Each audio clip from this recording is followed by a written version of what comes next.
मिथुन राशि के दोस्तों नमस्कार। दोस्तों, अब मेहनत और किस्मत का गठबंधन हो सकता है। आपकी राशि के लिए ये फायदे का सौदा रहेगा। किस्मत अब बदल सकती है। ग्रहों के शुभ प्रभाव से सफलता का रास्ता साफ होता हुआ नजर आ रहा है।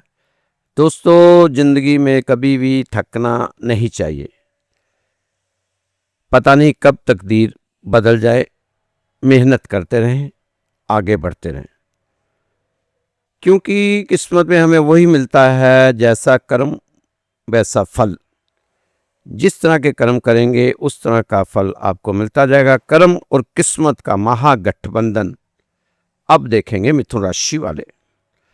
दोस्तों, अब तक आपको झूठे दोस्तों की, झूठे साथियों की, झूठे संबंधों की पहचान हो चुकी होगी। तो कृपा अगर आपको पहचान हो चुकी है तो इनसे दूरियां बना लें। सफलता का रास्ता आपको आपके सामने नजर आएगा। बस ऐसे लोगों से दूरियां बना लें।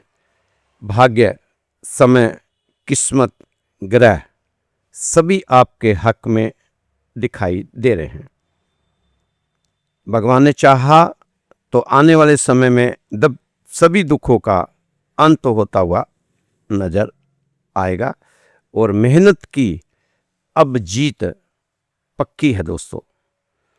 दोस्तों, अभी से संकल्प लो कि जिंदगी में कुछ उखाड़ कर दिखाएंगे। बहुत जी लिए आम आदमी की तरह सिर्फ अपनी जिंदगी को घसीट रहे हो। आप खुद नहीं जानते कि जो कुछ भी आप कर रहे हो क्यों कर रहे हो। इन बीते सालों में आपको आपके लक्ष्य से दूर कर दिया गया था आपके कुछ अशुभ ग्रहों ने, पर अब सभी ग्रह आपकी फेवर में हैं। बस इन ग्रहों को आपका साथ चाहिए।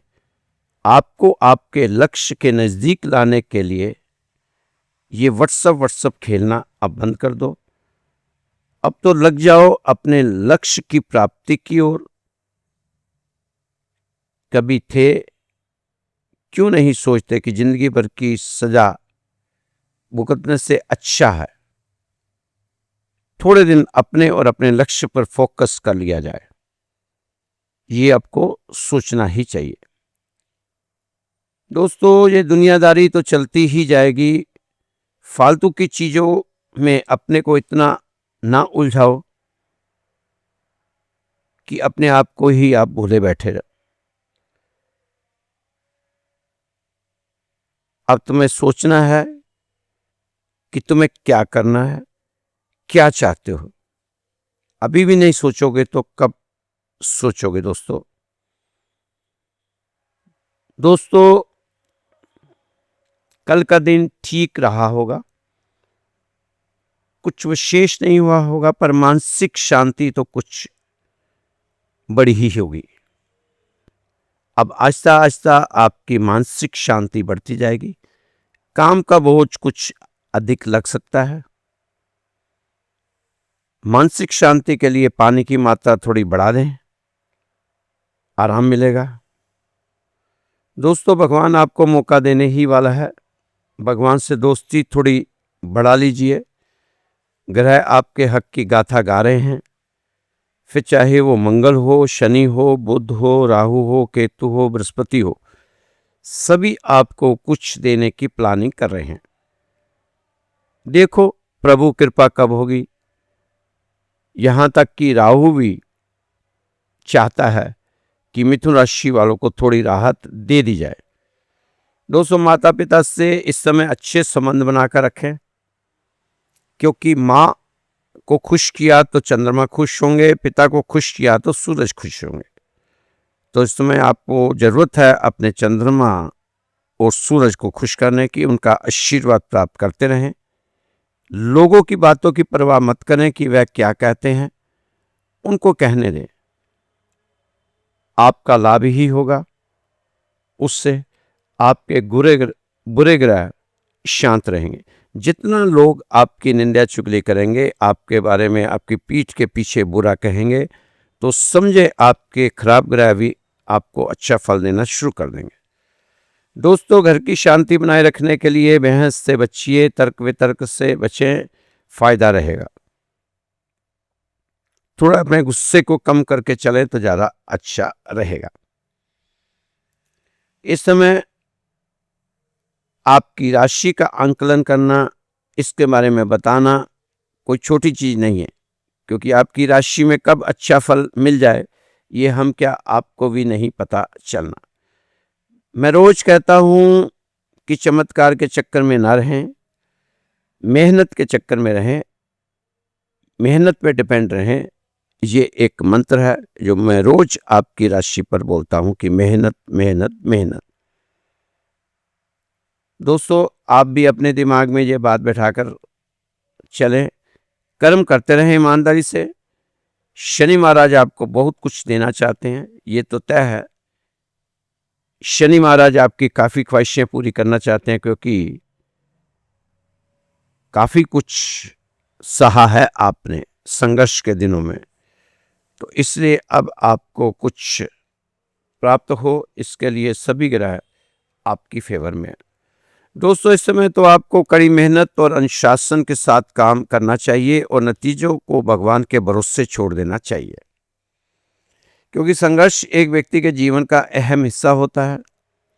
यह हमें नई दिशाओं की ओर प्रेरित करता है और आपको आगे बढ़ने की ताकत देता है। संघर्ष के बिना जीवन का सही आनंद नहीं लिया जा सकता।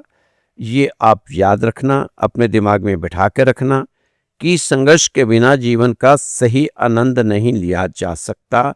जीवन में अगर आनंद लेना है तो संघर्ष करना ही होगा। संघर्ष से आप बचोगे जो आपकी नीति ने आपके लिए तय किया हुआ है। संघर्ष के साथ ही आप बनोगे। वो संघर्ष से बचकर आप कुछ नहीं बन सकते। संघर्ष के अभाव में जीवन का सही आनंद नहीं उठाया जा सकता। संघर्ष हमें खुशी के महत्व को समझने में भी मदद करता है। संघर्ष के जरिए हम अपनी स्वार्थी इच्छाओं को त्यागने की क्षमता हासिल कर सकते हैं। सबसे बड़ा संघर्ष है स्वयं से हमारा। बेलगाम मन बहुत कुछ कार्य करना चाहता है। बेलगाम मन बहुत कुछ कार्य करना चाहता है, बिना किसी शर्त, बिना किसी रोक टोक के, और सब कुछ आसानी से पा लेना चाहता है। लेकिन ऐसा कुछ होता नहीं है, जीवन में ऐसा कभी भी नहीं हुआ, क्योंकि आप जब भी कोई कार्य करते हैं तो कई बंधन होते हैं आपको रोकने वाले। सामाजिक नियम, आर्थिक परिस्थितियां, इच्छा अनुसार सम्मान नहीं मिलता, साथी नहीं मिलते, बल्कि धोखा देने वाले ज़्यादा मिल जाते हैं। इन सबसे बड़ा टकराव ही सबसे बड़ा संघर्ष है। सबसे बड़ा संघर्ष जीवन में लक्ष्य हासिल करना होता है, जो कि आपकी जिंदगी के लिए बहुत महत्वपूर्ण होता है। अगर आप संघर्ष करके अपना लक्ष्य हासिल नहीं करते तो आपकी जिंदगी में कोई महत्व नहीं रहता। तो आपके जीवन में सबसे बड़ा संघर्ष लक्ष्य को पाना होता है। लक्ष्य के बिना कुछ भी नहीं होता। तो फिर और संघर्ष की बात करने जाएं तो बहुत सारे संघर्ष होते हैं जो हमें हमारे जीवन में उठाने पड़ते हैं। हम हमारे जीवन में संघर्षों का सामना नहीं कर पाते और हमें हार माननी पड़ती है। लेकिन दोस्तों, मिथुन राशि वालों ने हार नहीं माननी। अब तो जीत का समय आया है। अब तो आपको जीत हासिल करनी है। मत हो व्याकुल ओ मनवा तो काहे घबराता है। जब जोर की गर्मी पड़ती है तो बादल जल बरसाता है। तो चिंता ना करें। अगर आज दुख है तो कल सुख भी होंगे। भगवान ने आपके लिए सुख भी संजोए हुए। दोस्तों, एक छोटा सा प्रसंग है।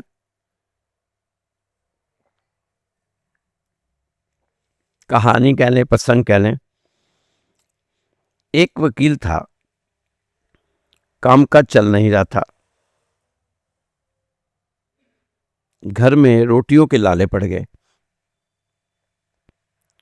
और पत्नी नाराज हुई कि बच्चे भूखे मर रहे हैं, कोई काम करो। वो कहता मैं वकील हूं, इसके अलावा कोई काम करना मेरे लिए ठीक नहीं है, लोग क्या कहेंगे। वकालत करने के बाद क्या काम कर रहा है। फिर उसे उसकी पत्नी ने सलाह दी, समझदार थी उसकी पत्नी, उसने उसको सलाह दी कि आप ये दुकान खोलें, हमारे पास अकल है, आप अकल बेचो, थोड़ी अकल मैं लगाऊंगी, थोड़ी अकल आप लगाना, दुकान खोलते हैं, अकल बेचेंगे। अकल बेचूं? वो कैसे बिकेगी? बीवी पढ़ी लिखी, तो उसने कहा आप एक बोर्ड बनवाओ, घर के बाहर लगा दो, यहां अकल बिकती है। उसका घर बीच बाजार में था, हर आने जाने वाला वहां से गुजरता था, हर कोई बोर्ड को देखता, हंसता और आगे बढ़ जाता। वकील की बीवी को पूरा विश्वास था हमारी दुकान एक न एक दिन जरूर चलेगी। एक दिन एक अमीर का बेटा विकास वहां से गुजरा, दुकान देखकर उससे रहा नहीं गया। उससे अंदर जाकर पूछा जहां कैसी अक्ल मिलती है और उसकी कीमत क्या है। उस वकील ने कहा यह इस बात पर निर्भर करता है कि तुम इस पर कितना पैसा खर्च कर सकते हो। विकास ने कहा 100 रुपये निकाल कर। पूछा 100 रुपये के बदले कौन सी अकल मिलेगी और कितनी मिलेगी? यह 100 रुपये की अकल तुम 1 लाख बचा सकते हो। वकील ने कहा 100 रुपये की अकल से तुम 1 लाख बचा सकते हो। विकास ने 100 रुपये दे दिया। बदले में उस वकील ने एक कागज पर लिख कर दिया जहां 2 आदमी लड़ झगड़ रहे हों वहां खड़े रहना बेवकूफी है। उस कागज को लेकर विकास घर पहुंचा और अपने पिता को कागज दिखाया। कंजूस पिता कागज को पढ़ा तो गुस्से से आग बबूला हो गया। विकास को कोसते हुए वकील के पास पहुंचा, अक्ल की दुकान पर कागज की पर्ची वकील के सामने फेंकते हुए चिल्लाया कि लूट का धंधा खोल लिया, वकालत नहीं चली तो लूटना शुरू कर दिए लोगों को। लाओ मेरा 100 रुपया, हमें तुम्हारी अकल नहीं चाहिए। तुम में इतनी अकल होती तो तुम्हारी वकालत नहीं चल सकती थी। वकील अंदर से 100 रुपये लेकर आया और इस शर्त पर पैसा वापस किया कि तुम्हारा पूरा परिवार मेरी इस अकल पर कभी भी अमल नहीं करेगा। विकास के पिता ने वायदा किया कि हम कभी इसे इस्तेमाल नहीं करेंगे। जिस नगर में वो रहते थे उस नगर की 2 रानियां थी। एक दिन राजा अपनी रानियों के साथ जोहरी बाजार से गुजरा तो दोनों रानियों को एक हार पसंद आया। दोनों ने सोचा कि महल पहुंचकर अपनी दासी को भेजकर हार मंगवा लेगी, लेकिन संयोग से दोनों दासियां एक ही समय पर हार लेने पहुंच गई। बड़ी रानी की दासी बोली मैं बड़ी रानी की सेवा करती हूं इसलिए हार मैं लेकर जाऊंगी। दूसरी बोली पर राजा तो छोटी रानी को ज्यादा प्यार करते हैं इसलिए हार पर हक मेरा है। विकास वहीं खड़ा था, दोनों का तमाशा देख रहा था कि क्या चल रहा है, क्या हो रहा है। जब बिना फैसले के वह दोनों जा रही थी तो तब उन्होंने विकास को देखा। वे दोनों बोली जहां जो कुछ हुआ तुम उसके गवाह, चश्मे गवाह रहना। राजा के सामने गवाही देनी होगी तुम्हें। रानियों ने राजा से जाकर शिकायत की। राजा ने दासियों की खबर। दासियों ने कहा कि एक लड़का विकास वहां था, उससे पूछ लो, वह वहीं पर मौजूद था। राजा ने कहा बुलाओ उसे।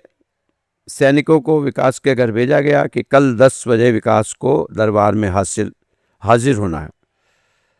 अब विकास के पिता डर गए, परेशान हो गए कि अब क्या होगा। अब दोनों पिता पुत्र पहुंचे अकल की दुकान पर, माफी मांगी और मदद की गुहार लगाई। वकील ने कहा मदद तो मैं कर ही दूंगा, लेकिन अब जो अकल दूंगा उसके 5,000 रुपये लूंगा। अब करता क्या ना करता, देने पड़े 5,000।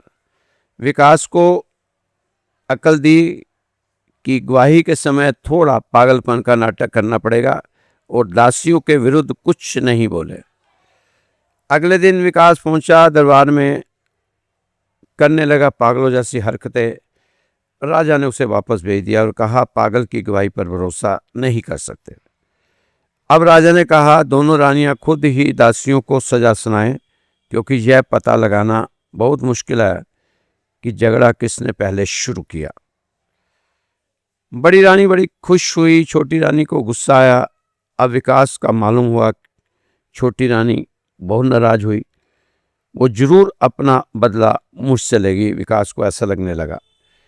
कई लोगों ने सूचना भी दी कि छोटी रानी तुमसे बहुत नाराज है। तो वह अपनी सुरक्षा के लिए परेशान हो गया।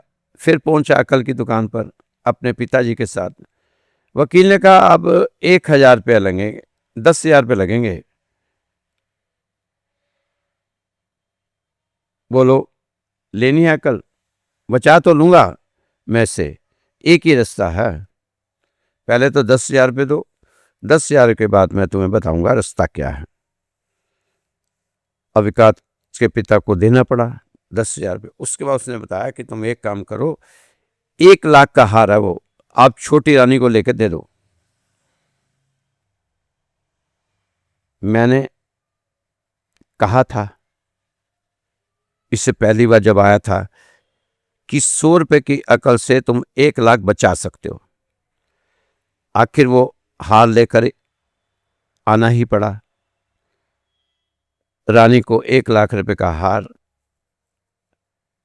अब वकील साहब की दुकान तो चल निकली, क्योंकि लोगों को विश्वास हो गया वकील साहब पर कि ये जो राय देते हैं वो राय बिल्कुल इंसान को बड़े से बड़े जंजाल से बाहर निकाल लाती हैं। तो दोस्तों, कई बार किसी की कही गई बात को मान लेना चाहिए, समझ लेना चाहिए और अपने जीवन में उसको लागू भी करना चाहिए। ये चीज़ें आपको इसलिए बता रहा हूँ कि कई दोस्त बहुत सी चीज़ें समझाता हूँ मिथुन राशि वालों को, मानते नहीं हैं, अपनी जिद पर अड़े रहते हैं। दोस्तों, इस जीवन में कुछ चीज़ें ऐसी होती हैं कभी कभी बहुत फायदा दे जाती है। जिस तरह वकील ने अगर 100 रुपये में उस दिन उसको बताया, अगर उसने उस पर अमल किया होता तो उसके 1,00,000 रुपये बच जाते। लेकिन नहीं, कई लोगों ने कसम खा रखी होती है कि किसी की बात नहीं माननी, बस अपनी ही चलानी है। दोस्तों, जहाज किनारे पर सबसे सेफ होता है, लेकिन वो किनारे पर रहने के लिए नहीं बना। हवाई जहाज सबसे ज़्यादा समय एयरपोर्ट पर बिताता है, लेकिन उसका मकसद वहाँ खड़े रहना नहीं है। उसका असली काम है आसमान में उड़ना, हवा के थपेड़ों से टकराना और बादलों को चीरकर अपनी मंजिल तक पहुँचना। उसी तरह आप भी इस दुनिया में सिर्फ सुरक्षित रहने के लिए नहीं आए। आपका जन्म हुआ है कुछ बड़ा करने का, इसलिए अपने डर से और अपनी असुरक्षा से बाहर आओ, क्योंकि जो सपना आप देख रहे हो ना, वो उसी के लिए है जो अपने डर से आगे बढ़ता है। तूफान हर किसी के ज़िंदगी में आते हैं, मुश्किलें, कष्ट, पीड़ाएं, संघर्ष, चुनौतियां हर किसी के ज़िंदगी में आती हैं। पर मज़ेदार बात यह है कि आप उस तूफान से, उस मुश्किलों से, उन चुनौतियों से बाहर कैसे निकलें, क्योंकि आराम कभी भी आपको महानता की ओर नहीं ले जाएगा। अपने सपनों को पूरा करने के लिए आपको रिस्क लेना ही पड़ेगा।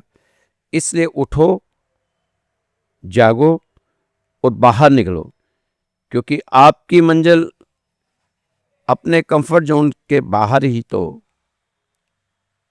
आपको इंतजार कर रही है। दोस्तों, कामयाबी साधनों से नहीं, जज्बे से मिलती है। और उठो, लड़ो, पढ़ो, खुद को साबित करो, क्योंकि कल जब आपका रिजल्ट आएगा तो दुनिया यही देखेगी कि तुमने किया क्या। तो आज जो कर रहे हो उसका रिजल्ट आपके सामने कल आना।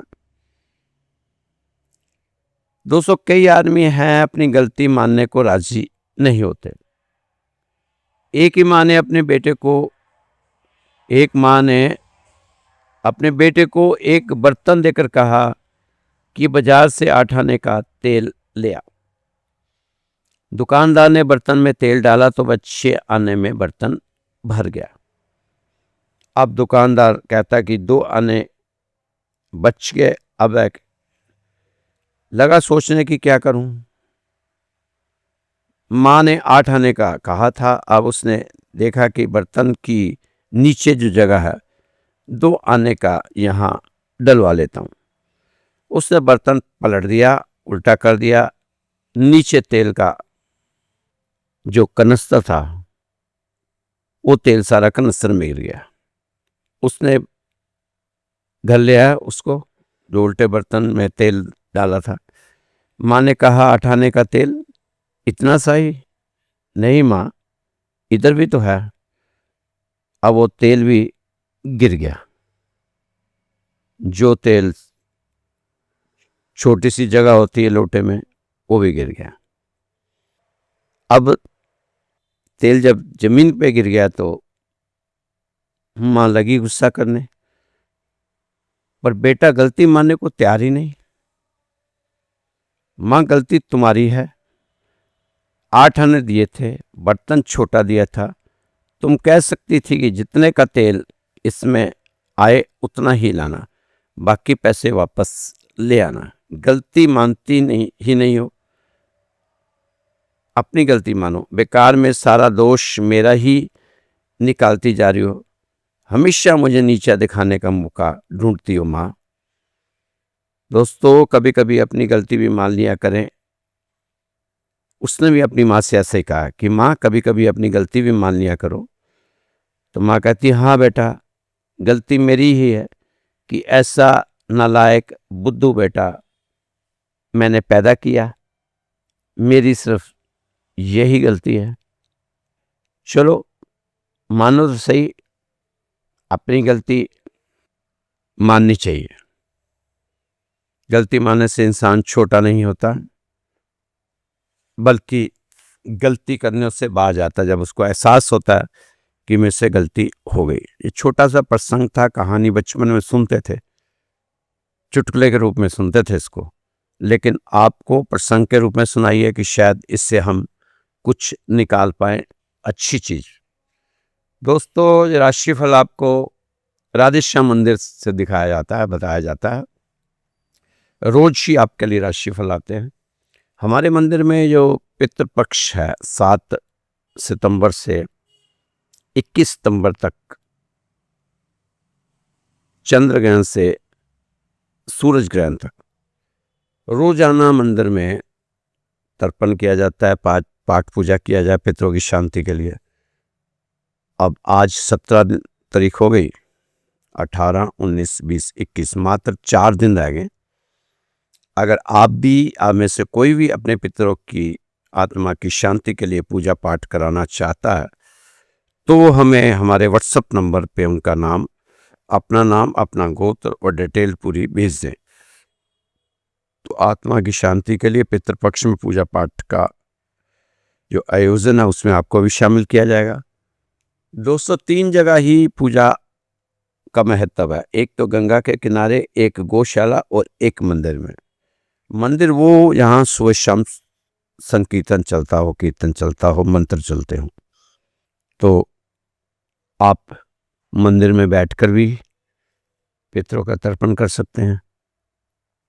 आप हमारे मंदिर में अपने बुजुर्गों के नाम भेज दें।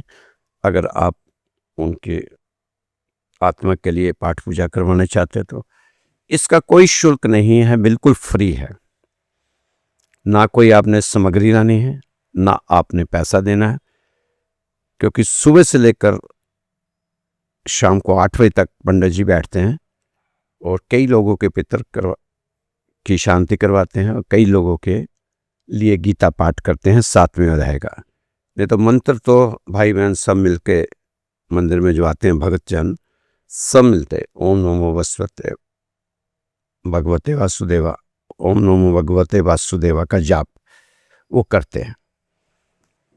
और साथ ही अगर कुछ दोस्त है उन्हें समझ नहीं आ रहा कहाँ जाएं क्या करें, बहुत तंग है, परेशानी आ रही है, कर्ज हो गया, रिश्ते नाते ख़त्म होते चले जा रहे हैं, बच्चों की पढ़ाई में दिल नहीं लगता, बच्चे आगे जवाब देते हैं, ऐसी कोई भी समस्या हो तो आप हमारे मंदिर में अपना नाम और गोत्र और स्थान लिख के भेजें। 3 चीज़ें मंदिर में आपके लिए जो पूजा पाठ चलेगा, आपके लिए अरदास लगाई जाएगी सुबह शाम, सुबह आरती के समय और शाम को आरती समय, उसका आप पे काफ़ी अच्छा प्रभाव रहेगा।